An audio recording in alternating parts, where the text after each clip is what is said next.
नमस्कार मंडळी, स्वागत आहे तुमचं आपल्या चॅनलवर माझ्या नवीन एका व्लॉगमध्ये। आजचा तुमचा दिवस हा आनंदाने, सुखसमृद्धीने आणि सकारात्मकतेने भरलेला जाओ। आज मी भिजवलेली मूग डाळ, पालक आणि बाजरीच्या पिठापासून उत्तप्पा बनवत आहे।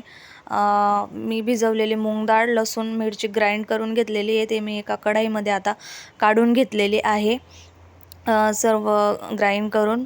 आणि आता मी वटाणे जे ते पण थोडे ग्राइंड करून घेणार आहे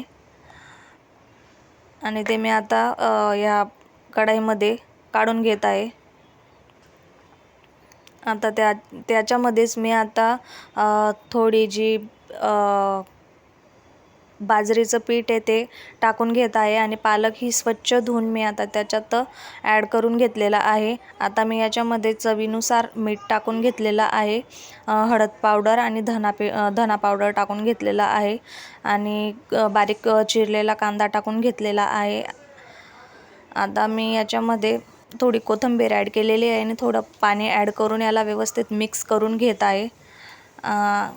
आता मी चटणी पण रेडी करून घेतलेली आहे आणि आता गॅसवर मी आता तवा ठेवून घेत आहे आणि माझा जो थोडं तव्यावर मी तेल ॲड केलेलं आहे आणि त्याच्यावर मी बॅटर टाकून उत्तप्पा माझा रेडी आहे।